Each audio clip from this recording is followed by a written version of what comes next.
I'm John Ingold, and I'm the narrative director of Inkle, and I'm going to be talking about world building in computer games and interactive world building.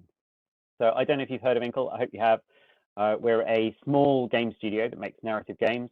We've been going about 10 years. We made a whole bunch of stuff, which has been a range of styles and a range of genres, but there's always one thing at the heart, which is that we try to make games that focus on telling stories. I've done quite a lot of talks in the past, but they're usually about game writing. They're usually about interactivity.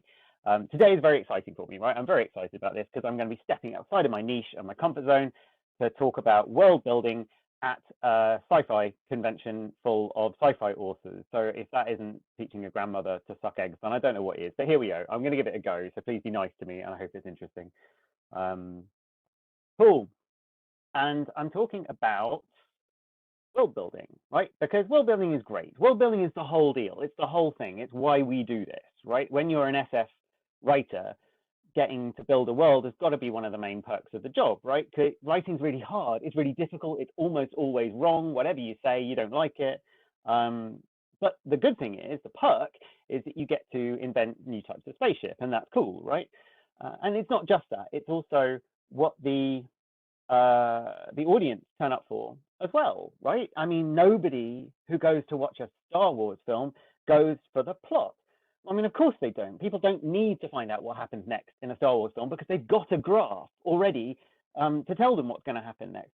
But they, well, no, what they do is they sit through the 200 millionth iteration of the hero's journey in order to find just a little bit more out about this fascinating, ancient yet technological world that Star Wars is set in. They're not excited by a shock reappearance of an even older still Han Solo, but they do love it when they see a brand new color of lightsaber. And I get that, right? That makes total sense. My children are much the same about shades of nail varnish when we go to the pharmacy.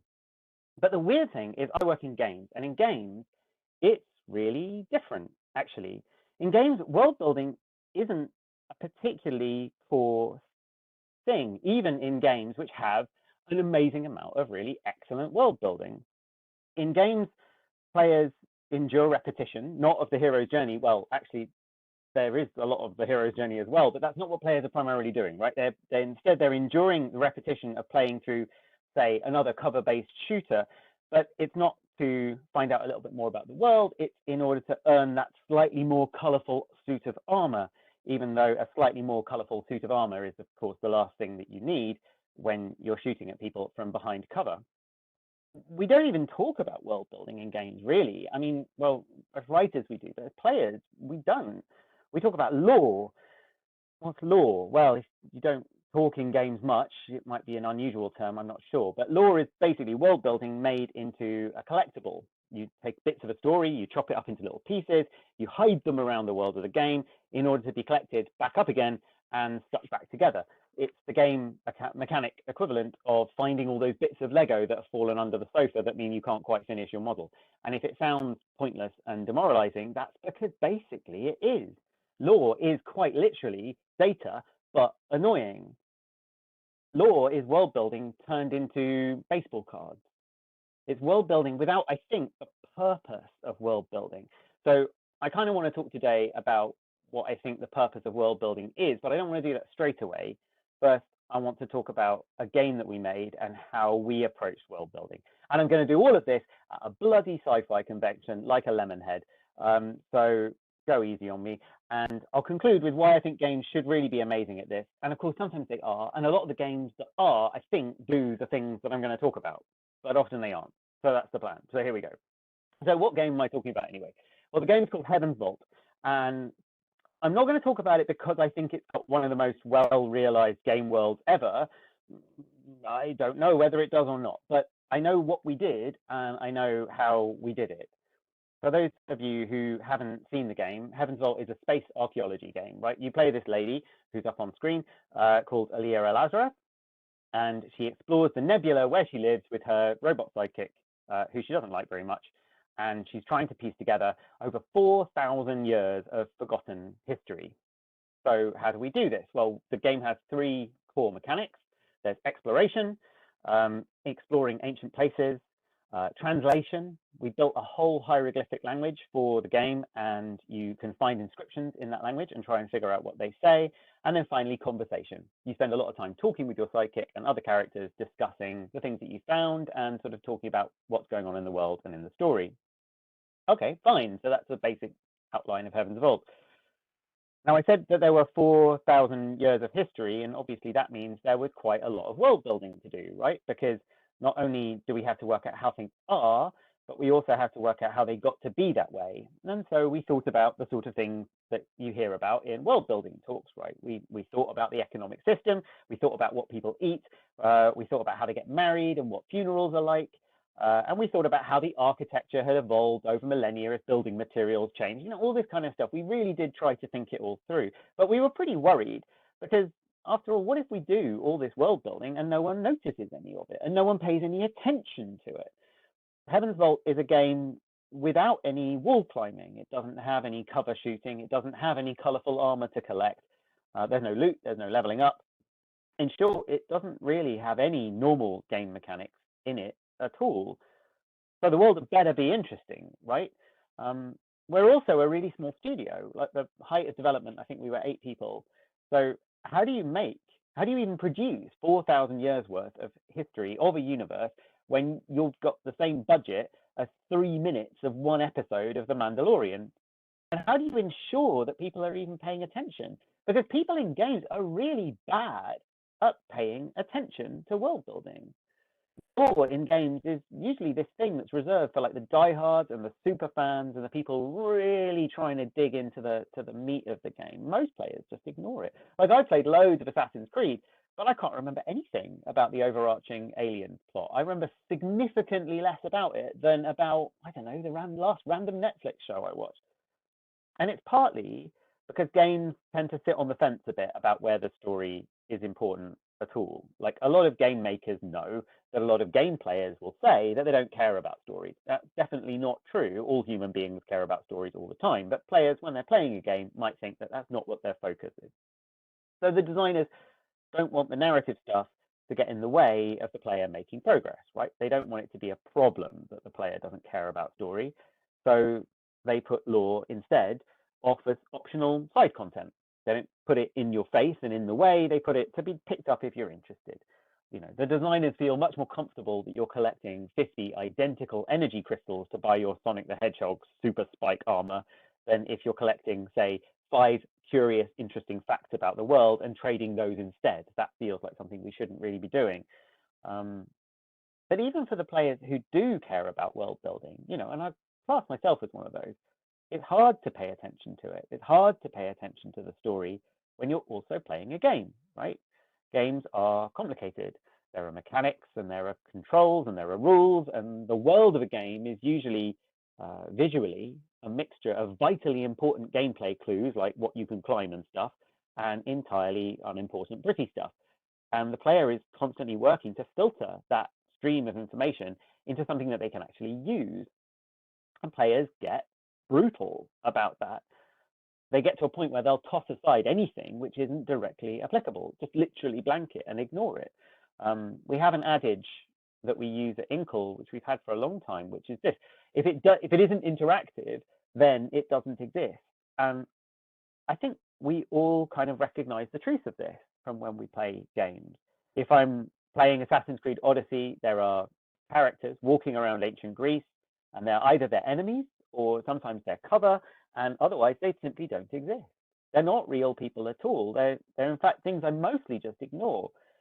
The trees in dappled, beautiful sunset light, again, they're either cover or perhaps they're raw materials or they don't exist. And the longer that you play a game, the more that you learn which parts of it don't matter, and the less and less there is in the game world. And when you finally achieve mastery of a game, that's when you've reduced it entirely to its moving parts, and there's just no beauty left. Sounds rather sad, but I think it is. So hence lore. Lore is quite a good strategy in this environment, actually, because it's world building put into the world in a way that you can pick up, because picking something up is at least a little bit interactive. If there's a note to read, then the player will read it, if only to make the button prompt go away. which simplifies the complexity of the game just a little bit. It's a bit like deleting emails from LinkedIn. Like you could just completely ignore them, but deleting them gives you a sense of progress, right? Like you're making progress in your career by throwing away this connection from some random person. But that's the same reason why after picking up and reading a piece of law, most players will kind of struggle to tell you what it said or what on earth it had to do with the last piece of law that they found. Because when they were reading that inscription or that note or that document, they weren't really reading it. They were throwing it away. In the name of progress, and games teach players to be obsessive about progress, and world building doesn't offer progress, so players see it as a distraction and a diversion. So if we want to make a game that's full of world building, what on earth do we do to fight back against that? Well, here's what we tried to do for Heaven's Vault.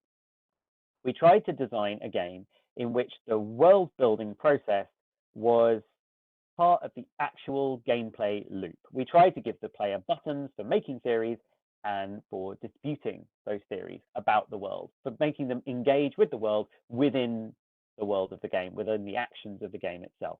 So broadly, Heaven's Vault plays a bit like a point and click adventure, right?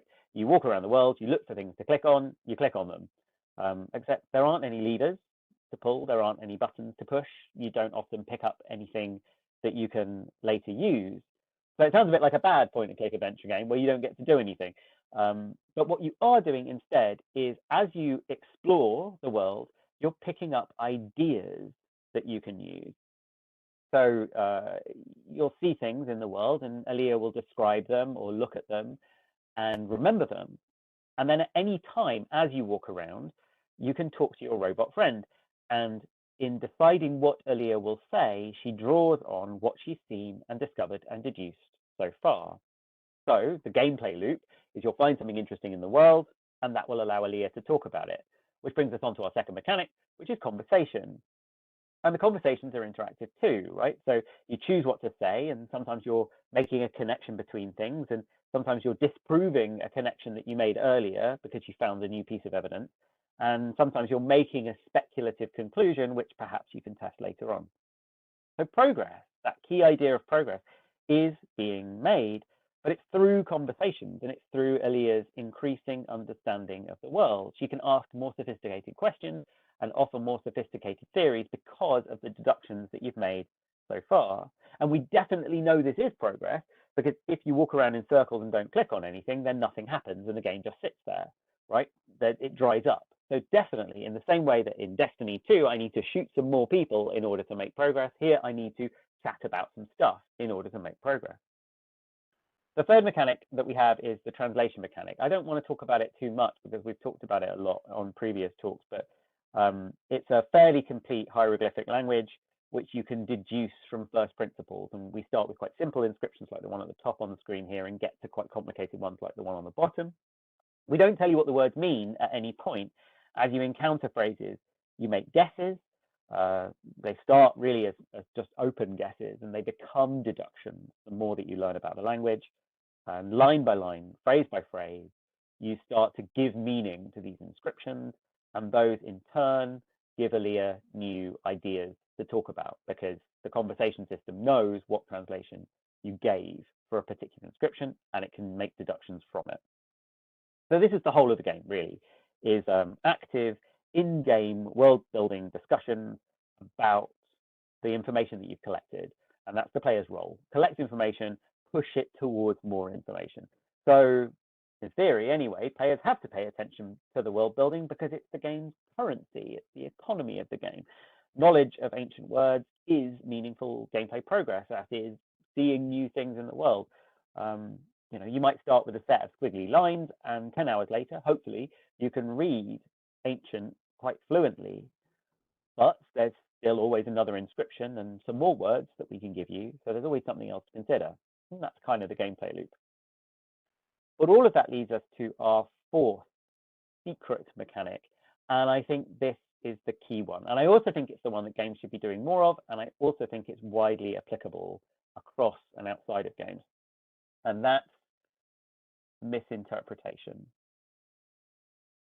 because we don't let the player translate inscriptions. Well, we do, but we let the player translate them wrong.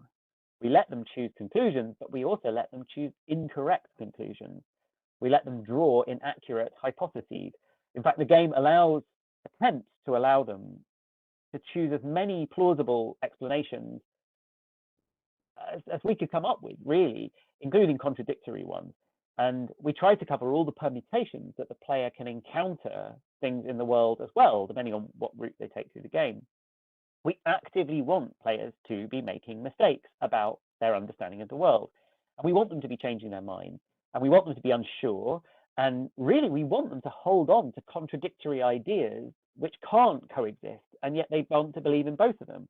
Because all of that noise is what keeps our world alive and thriving. If the world is a mystery when the player enters, they don't know the history of this world, they don't know how it works.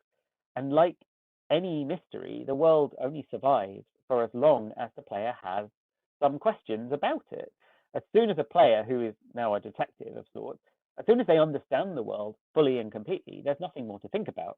There's nothing more to think about when the game world isn't interactive, and if it is interactive, then it doesn't exist. So what we need to do is we need to make sure that we are not giving out answers unless we give out more questions at the same time, because that way we feed our gameplay loop. We need to be sure that the world is coherent and logical. It's important that we understand the economic system and the funeral practices and all that stuff, because we need to make sure the world doesn't accidentally contradict itself and cause a plot hole, which will make people say, this game doesn't work. It's broken, the rules don't work. But at the same time, we need to keep making sure that what we offer the player is ambiguous, confusing, open to interpretation, unspecific.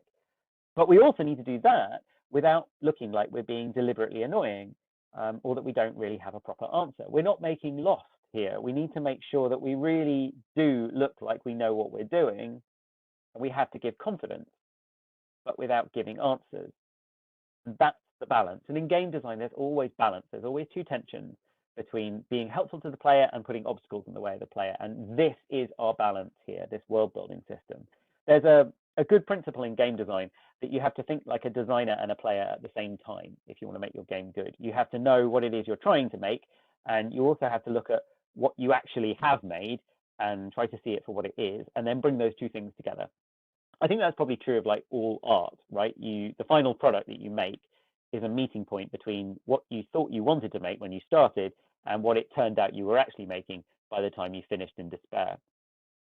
So our world building in Heaven's Vault is built in a similar way, actually. When creating a new location for Aaliyah to explore, we started out knowing exactly what it was and what it was used for. Then we hid clues to its function in the architecture and in the inscriptions and in the objects lying around. And then we played the level ourselves, trying deliberately to misinterpret it or misunderstand it or misread it as much as we possibly could. And then we take all those misreadings and we work them into the dialogue of the game to talk about, and we see where they take us. So the first level that we built was a demo that we took to a games fair, and it was a graveyard, but Aaliyah can also describe it as a garden or as a temple or as a monastery, depending on how she translates the inscriptions that she finds. And then she can read further inscriptions that will back up those theories because she's reading them wrong. And the longer that the player can successfully hold on to a wrong theory, the better for us. Because every wrong idea sets up an interesting resonance with all of the facts in the game world that it contradicts. Right ideas, correct solutions are kind of silent. They just fit, they just work. But wrong ideas are buzzy, and that buzziness is what we want. That's what captures people's attention. That's what keeps their focus. That's what makes it interactive. It's trying to sort out that buzzing, that noise from the truth. And I don't think any of this is cheating. It doesn't matter that the world is blurry, and it doesn't matter that we don't necessarily know all of the details of the world before we start writing it, because as we build this level and we try our misreadings, we adapt it in order to create those confusions and those interesting affordances as part of the redrafting process of the game. But none of that matters. How we build it, there's no right or wrong way to build things. It's not cheating. The world is not real. We made it up. The only thing that is real is the experience that the player has as they play the game. And to maintain that, what we do as creators is we try to make sure that we stay a couple of steps ahead of the audience at all times.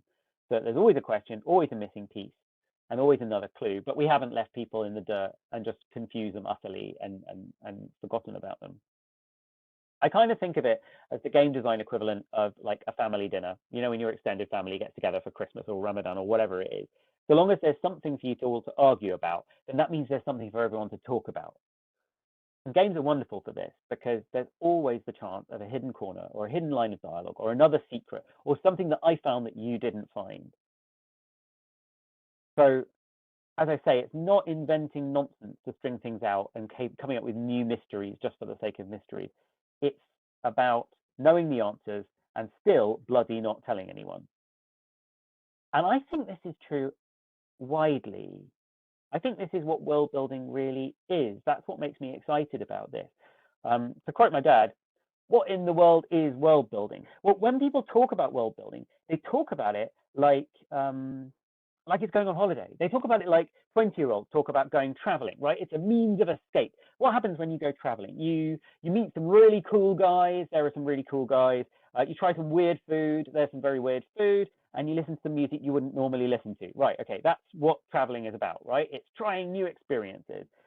You want to find out what's around the next corner. You want to do some discovery.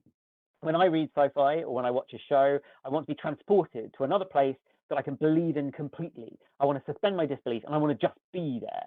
As humans, we have this incredible, wonderful, fantastic ability to suspend our disbelief and just step outside of reality completely. You know, we can believe in Middle Earth despite its complete lack of a functional economic system. We can believe in the Marvel Cinematic Universe despite the fact that it is deeply, deeply silly. Some people can even make themselves believe that NFTs are a good investment and that the US Republican Party supports free and fair elections. I mean, we really are talking about stepping well beyond the bounds of reality here.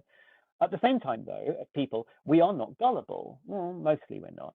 We do need our world to be logical and self-consistent and coherent, or we lose faith in them, right? Everyone's worried about plot holes. Everyone's had those discussions about plot holes. In fact, when we come out of a sci-fi thing, quite often the first thing you do is check it for plot holes, right? I'd say that's kind of not true either, because not every plot hole feels like a plot hole. Not every break in the world building feels like a break in the world building. For example, Captain America turning up old in the end of Endgame, spoilers, apologies, it definitely feels like they made a mistake, right? That they broke their own rules there. But Doctor Strange not being able to just make a portal halfway up Thanos' arm and cut his glove off doesn't feel like a mistake. The Eagles in Lord of the Rings definitely are a better way for Frodo to get into Mordor. But you know what would have been even better? Would be just to put the One Ring in a box full of stones and chuck it in a lake somewhere. But nobody even suggests it. Well, why is one of those a plot hole that people argue about and sort of own and like enjoy, and the other one just doesn't even register? It feels like a nuisance. Well, here I think is the secret. Here's the nub of that. It's that I think we're misunderstanding often what world building actually is. World building is not about you, the creator, or me, building a world. Or rather, building a world is fine, and it's an important step in the process, but it's not the end product. We don't do world building in order to have built a world. We do not do world building in order to have built a world. After all, you as the author don't actually get to have an end product when you're writing something. As with any other piece of art, when you're finished, you hate everything you've done. You never ever want to see it again. You don't get to enjoy traveling around Middle Earth if you're Tolkien. That's the one thing you don't get to do. When you're making art, what you're doing is you're putting a series of provocations in front of another human being. That's where the interesting thing happens.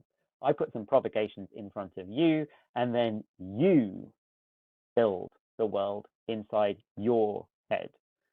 So world building is about the audience building a world inside their head using your prompts to do it. No more, no less.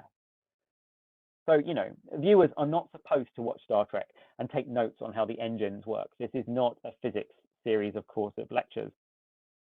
But they are supposed to look for connections between stories. So, didn't Geordie fix this problem with the engine 3 episodes ago? Oh, yeah, no, he did, but this time the antimatter's on the blink because it's gone sour in the fridge, so he'll need to use a different approach, blah, blah, blah. Okay, fine. We're not supposed to really care about who built the Tesseract or why. Why do you put the powerful blob inside the box? Why not just not bother with the box? It doesn't matter. But we are supposed to try and figure out what the timeline is of where the bloody hell the blue shiny box is now. I have no idea of the name of the guy who made up Thor's hammer because that's just a fact. But I was curious as to why Captain America could suddenly pick it up, because that's a connection. And this idea that people aren't really interested in facts so much as they're interested in connections between facts, I think you see that across all fandoms, right? Supporters of football teams, right? And by football, I mean soccer. And by soccer, I mean football, because we made up the damn game. It's about kicking a ball with your foot. So we get to choose the name. Anyway, fans of football teams don't sit in the pub saying, oh, I loved it when Rashford came up the inside. I know nothing about football, but you get the idea. They say United are going to get relegated because their defence can't work together, which is to say they don't state facts. They form hypotheses about these silly men who kick a ball around for a living, and then they dispute their hypotheses. It's the same thing that sci-fi fans do. You come up with theories, and then you argue about the theories. Hell, it's the same thing that philosophers do.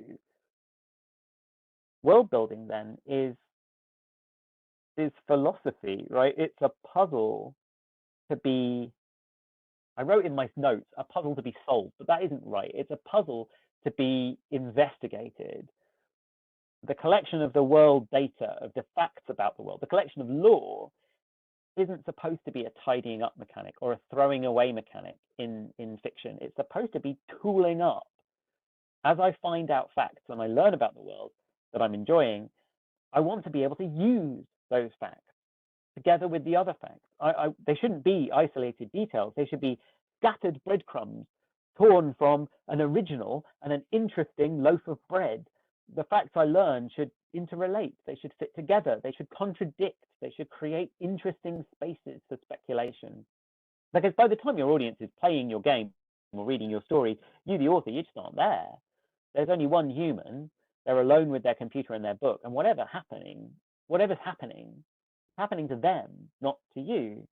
So as we build worlds, an accurate, specific, precise world that we tell the reader about isn't very interesting. It's like giving the player a map, or rather than a series of landmarks and signposts to follow. It works, but it's not exciting, and it doesn't offer space for speculation. If you give them a photorealistic image, there is only one face that they can conjure up. But if you give them pencil marks that suggest the shape of a face, then there's a lot more detail and expressiveness that they can fill in there. I guess what I'm saying is that world building is not a Sudoku. There isn't a complete picture. There isn't one right answer. There's always scope for reinterpretation or new explanations or different takes. And that's a good thing, because the world you're building isn't real and it isn't solid.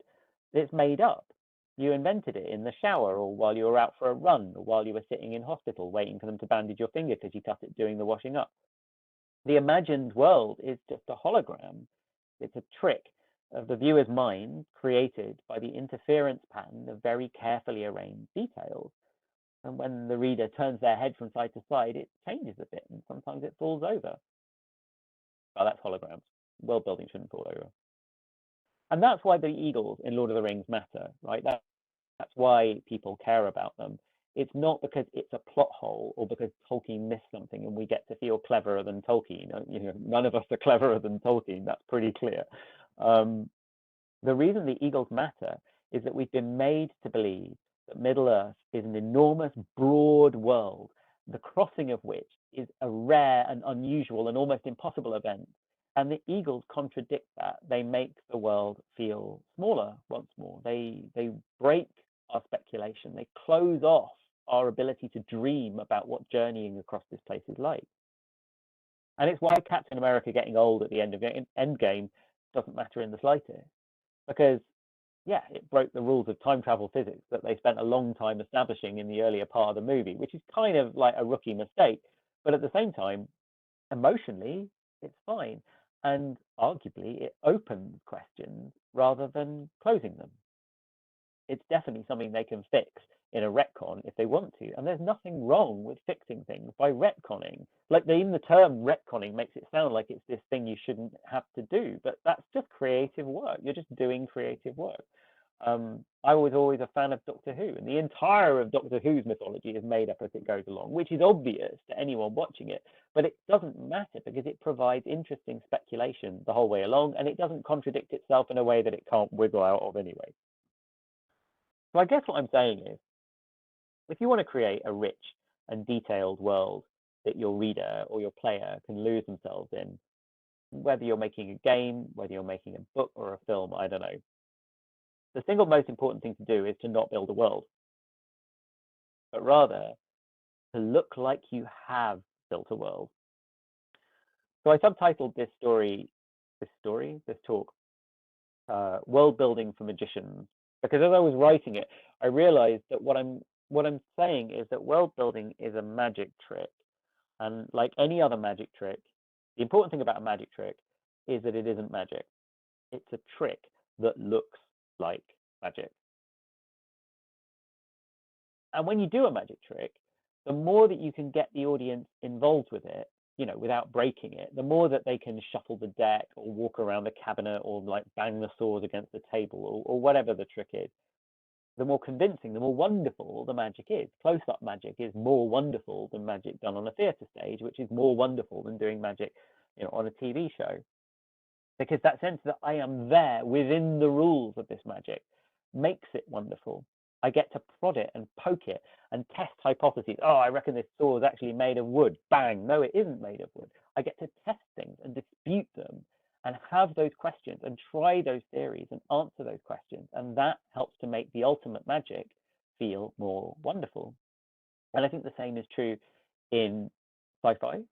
So when I read something or I watch something, I want to be able to take what I saw and what I experienced and the ideas it gave me and argue about it. The reaction to WandaVision recently was really wonderful because there were people theorizing and swapping theories, and it wasn't just people quoting facts from comics they read 25 years ago. It was people looking at what they saw and wondering about it and having ideas and supporting each other in those ideas. And that kind of discussion is the life force of any of this fiction. We call it speculative fiction because it's supposed to make you speculate, right? Probably. I mean, surely. And games are weird because games, they're so obsessed with progress and with currencies and with scores and with giving the player control and mastery over the universe that this idea that you should create a space for discussion is still considered quite out there and quite left field. But all the games that do this well absolutely embrace this, I think. When people talk about world building, they often talk about Bloodborne as an excellent example, which is one of the most cryptic things that has ever been committed by any artist ever. Similarly, people really like Death Stranding. I thought it was a boring game about being a postman myself, but people do like it. And again, similarly, it's very obtuse in its storytelling. Perhaps deliberately so, perhaps too much so. It's hard to say exactly. But definitely this idea of storytelling by inference gives things life. Because that's what we're trying to do, right? We're trying to bring our worlds to life. And the life comes from the audience, not from the writer and not from the medium. Even in a game, games look like they're very alive, but they're not. What's alive is the thought process that goes on inside the player's head as they play the game. And I think it's worked for us. It's been 2 years since Heaven's Vault came out. We have a fairly active Discord community who are still there, deciphering and discussing and debating elements of the game. Some of the points they discuss are things we thought were really obvious and clearly explicit in the story, which just goes to show you never really know what you're doing.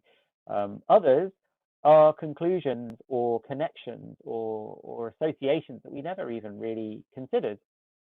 Some of them are really good. Some of them are great. Some of them make a lot more sense than the idea I had in my head. We have very occasionally quietly updated the game with a few extra details here to support a nice idea that we kind of want to pretend like we thought of. Or maybe added a couple of facts here to contradict a theory that isn't right, but was kind of getting in the way or confusing people because there wasn't quite enough clues and conclusions. That's just balancing, though. Games are allowed to be balanced, so are stories, so are mysteries. There's nothing wrong with that. Again, I don't think it's cheating.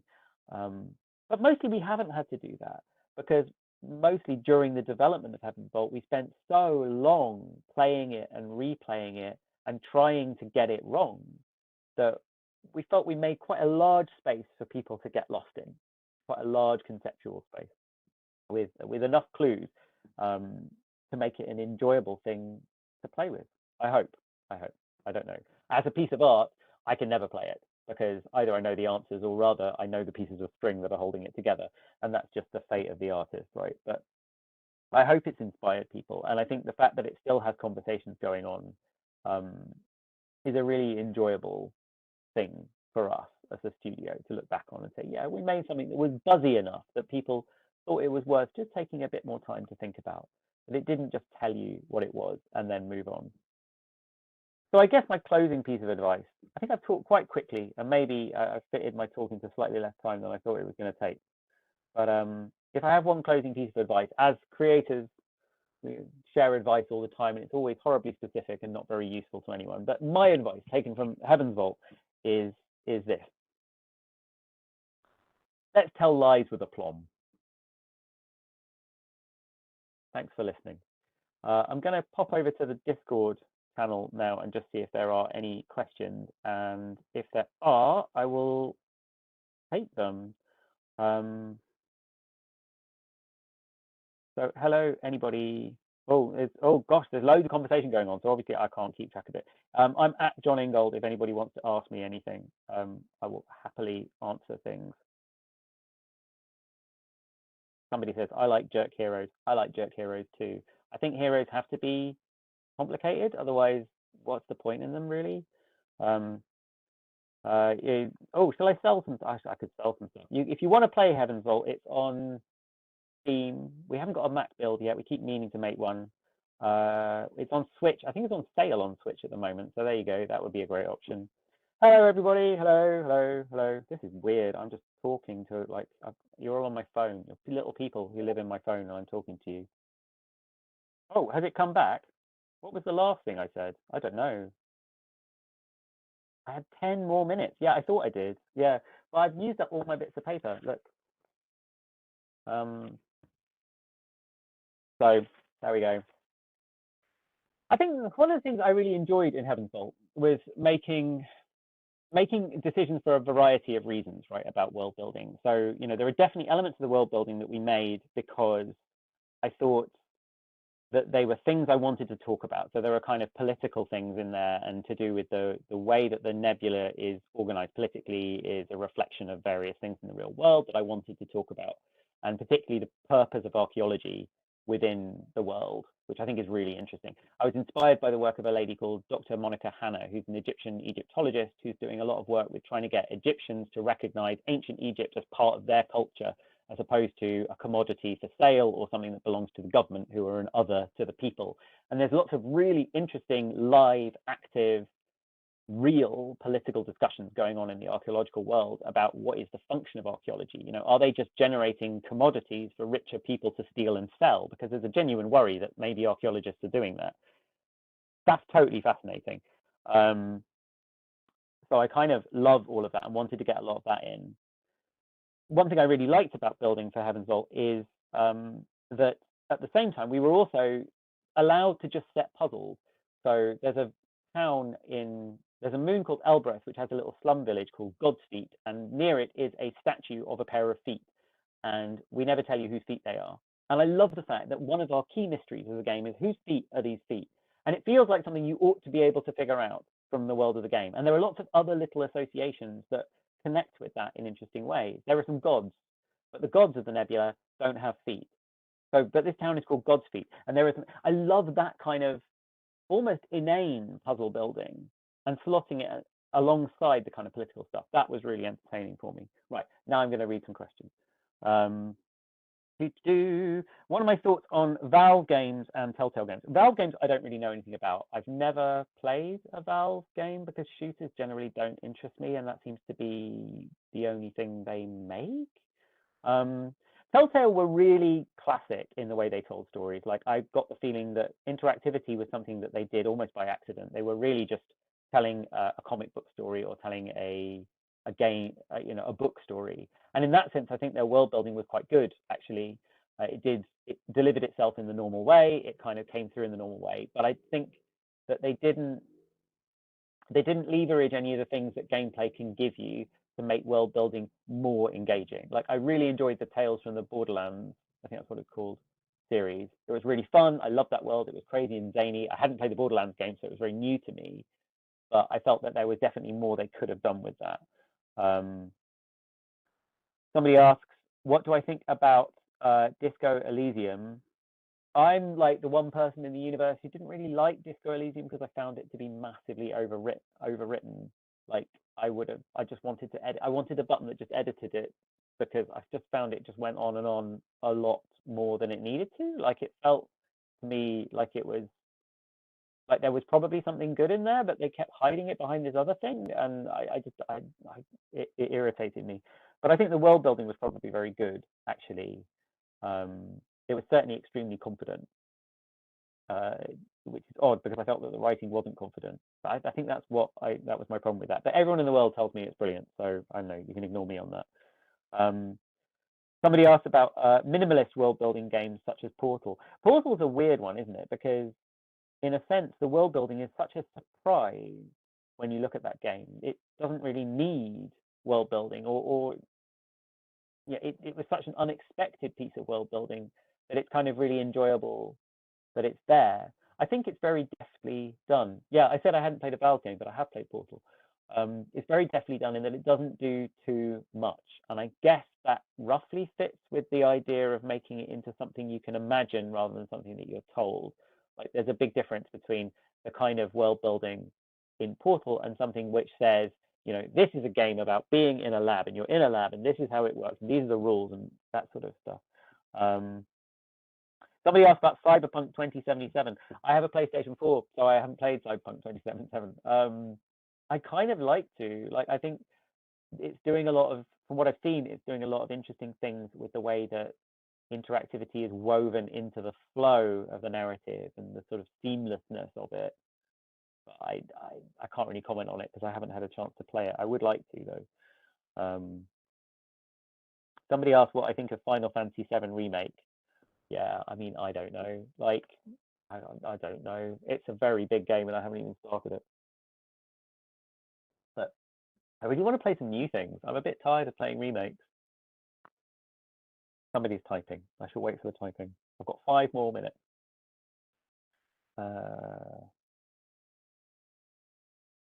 What else?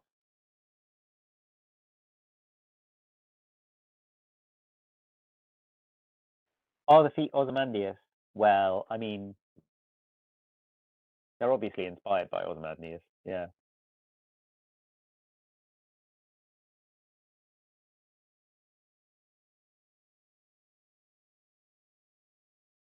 This is really uncomfortable. Yeah, well, there's not enough time. Games take so much time, and irritatingly, I think a lot of the games that I'm more interested in from a world building point of view are ones that require more investment to get into their world rather than less. So, like, I played the new Spider-Man game, the Miles Morales Spider-Man game, and I really enjoyed the Spider-Man games because you pick them up, you play them, you burn through them, you're done. They have this great sense of forward momentum the whole time. You kind of you get a lot of bang for your buck, and then it's done. But from a storytelling point of view, they're fine. I always kind of know what's going on. From a world building point of view, I don't think they do very much. Like, I don't come out with a sense of an interesting world. I don't have any mysteries or questions. It helps that I already know everything I ever want to know about Spider-Man. So I don't really think of it as a narrative experience particularly. Whereas picking up something like, I don't know, I started Ghost of Tsushima recently, and that's kind of just much more delicately done and much more spread out, but requires a lot more time to get invested in. Or like Horizon Zero Dawn, which I think was another big game with a lot of stuff in it, nicely done, but very, very time consuming to get through. Somebody asked about thoughts on Hades. I haven't played it yet. Thoughts on Control. Yeah, Control came up in my head a lot when I was writing this talk, actually, because it definitely has the lore pickup approach of kind of little bits scattered around the world. And I wasn't sure what I thought about it. Like, I have a feeling that it probably does quite a good job, actually, by having such an arresting visual style in Control. Like, it's constantly doing strange things on the screen and kind of taking your focus to that does become the meat of the game, like a meat of what draws you through the game. And it's certainly very focused on asking you questions, Control, the whole time. That said, the actual picking up and reading of documents and reading of letters, I got pretty tired of quite quickly, and I wanted to just stop doing, because I definitely felt the effort required to read another note on someone's desk compared to the amount of interesting things it gave me to think about wasn't really worth it for me. But in a way, that didn't matter because the game was doing so much upfront, interesting narrative stuff. Did any of it make sense in the end? Not totally sure that it did, though. Mechanically, how do you think a game can meet your recommendations, particularly if they don't center world building as much as Heaven's Vault does? What I really think is important is just allowing the player to engage, theorize, and speculate on the world building, whatever that happens to be. So it is difficult for games where it's mostly about the fighting, but I think usually the solution to how do you integrate something into a game is one clever mechanic or one simple mechanic, just one little idea repeated across the game that lets you do something with the information that you've got. So, there are some extreme examples, like Outer Wilds has an enormous amount of world building that you can directly test and hypothesize about because it's a puzzle game at its heart. Well, okay, that's a huge thing to do, or to jury rig onto another game. But I think, even if you were making something very classic, if you're making an Assassin's Creed game, or if you're making a Destiny 2, I do think there's probably another layer of mechanic that could be given to let people just engage with that world building just a little bit more, even if it's just organizing facts that they've collected in some way with some end point as a result. I mean, Obra Dinn is a game in which you're doing nothing but collecting facts and organizing them. And again, just the satisfaction of putting them in the right places is something, and it makes you engage with the world, which puts it in your head, which makes it interactive. I think I have hit my 10-2 time, so I'm gonna stop there, I think. But thank you very much, everyone, for listening, and I really enjoyed it and enjoyed the rest of the convention. And yeah, cool. I'll turn this thing off, I think. I don't really know how, but I'm sure I'll figure it out.